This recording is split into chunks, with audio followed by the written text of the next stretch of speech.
E aí, gente, tudo bem? Tô fazendo aqui meio de improviso, meio rápido, porque nesse nosso encontro aqui no Diário do Narrador, o Filipão acaba de se desligar do Palmeiras. O Filipão não é mais técnico do Palmeiras, 7h48 da noite. É algo até esperado pelo clima, né? Ontem na Rede TV, durante o Bola na Rede, antes do Bola na Rede, né? Com o Fernando Fontana, eu dizia num stories nas minhas redes sociais, @MarceloNarrador, que achava que ele não estaria no próximo jogo do Palmeiras no final de semana, e de fato não estará. É difícil, né, pro clube nesse momento mudar o técnico. Imagina a pressão que foi pro presidente Maurício Gagliotti ter que trocar de treinador nesse momento. A derrota pro Flamengo por 3-0 da maneira que foi, com as eliminações que o Palmeiras passou. Mas eu cheguei aqui hoje na Rádio CBN pra gente participar do 4 em Campo, daqui a pouquinho, e eu fui buscar um pouco do histórico das sequências que o Palmeiras teve de resultados desde do primeiro jogo do ano passado, ainda com o Roger Machado, para traçar um paralelo do que tentar enxergar alguma coisa aqui nessa campanha do Palmeiras, nas diferentes competições que disputou, que explique um pouco isso, né? Como é que um time pode ser tão ciclotímico, né? Como um clube vai da euforia total à desgraça, né, completa, como um torcedor. Torcedor nem tanto, o torcedor é passional, mas como os dirigentes, os conselheiros, a comunidade do Palmeiras vai, né, de um pico de confiança total à mais profunda depressão. E saiu isso aqui, não sei se dá para vocês verem direitinho. O V é vitória, o D é derrota, o E é empate. Eu sinalizei alguns jogos aqui que eu achei importantes, a saída do Roger Machado, a chegada do Filipão mais aqui embaixo e tal, no meio do ano passado, depois daquele jogo contra o Fluminense. O Roger saiu e depois, 2, 3 rodadas depois, o Filipão assumiu efetivamente ali contra o América Mineiro. Mas acho que tem uma coisa que dá pra pensar, porque o torcedor não consegue enxergar na perspectiva. O Palmeiras do Roger Machado não era tão diferente do Palmeiras do Filipão em termos de campanha, de resultados no médio e longo prazo. O Roger começou com o Palmeiras em 2008, vencendo 6 partidas consecutivas, uma delas o Santos, no começo do Paulistão. Veio tropeçar como a sua primeira derrota num jogo grande contra o seu maior rival, o Corinthians.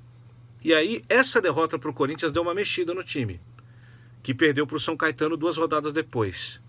E depois recuperou a confiança vencendo o São Paulo no Clássico, engatou mais 5 vitórias consecutivas até acabar caindo aliás, perdeu na semifinal, mas acabou passando nos pênaltis, né, contra o Santos, e aí perdeu o título para o Corinthians.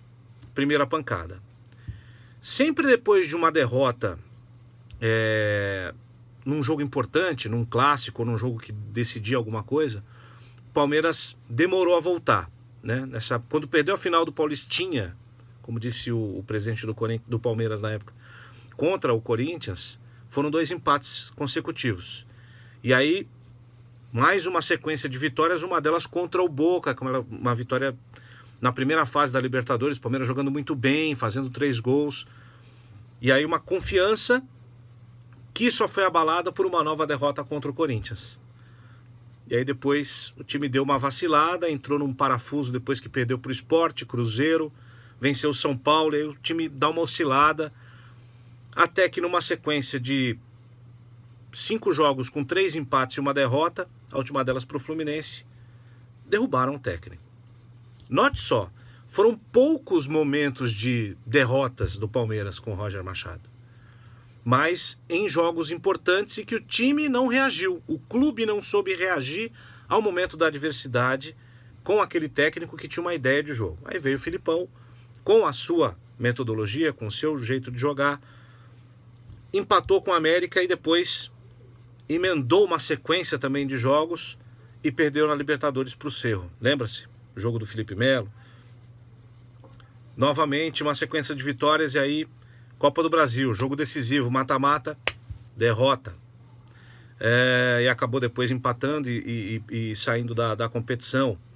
Perdeu de novo depois, muitos jogos depois, 3, 6, 7, 9 jogos depois, pro Boca, jogo decisivo de novo, e aí 2 empates na sequência.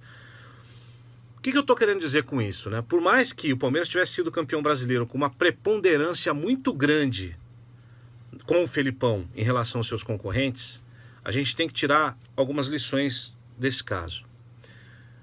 O Campeonato Brasileiro foi um campeonato negligenciado por grandes forças do futebol nacional no ano passado. O Grêmio era uma delas, o Flamengo não tinha ainda se encontrado como time, estava ainda com o Abel, né, com seus problemas. Não havia um concorrente tão pronto como o Palmeiras era naquela oportunidade. O Palmeiras deslanchou e foi campeão. Entrou esse ano, o Palmeiras continuou na sua sequência, mas perdeu para o Corinthians de novo, no Campeonato Paulista. Depois, só foi perder de novo na semifinal, acabou caindo para o São Paulo, né? Com um empate na semifinal do Campeonato Paulista, nos pênaltis foi eliminado, e depois na sequência perdeu para o São Lourenço na Libertadores. E conseguia manter, de certa maneira, a sua sequência, mas nos jogos decisivos o time realmente falhava. Então, talvez o palmeirense vá descobrir que o problema do Palmeiras não é exatamente técnico, né? Existe algo dentro do clube na hora da adversidade e que o clube não sabe lidar com isso. Não sabe lidar com um resultado inesperado, com um jogo mais difícil, não sabe lidar com um momento de instabilidade. Isso pode estar custando caro ao Palmeiras. São 2 técnicos com 2 ideias de futebol completamente diferentes e que saem com um trabalho interrompido no meio do ano, praticamente, né? O palmeirense tem que pensar. O Palmeiras tem que parar e pensar no que ele quer para o seu futebol. Ele não será preponderante no futebol brasileiro, pelo menos pensando dessa maneira, né? Se na primeira adversidade, se na primeira correção de rota, você quer jogar tudo fora, ao invés de corrigir aquilo que está lá dentro, que deve ser corrigido, as coisas não vão andar nunca. Até a próxima.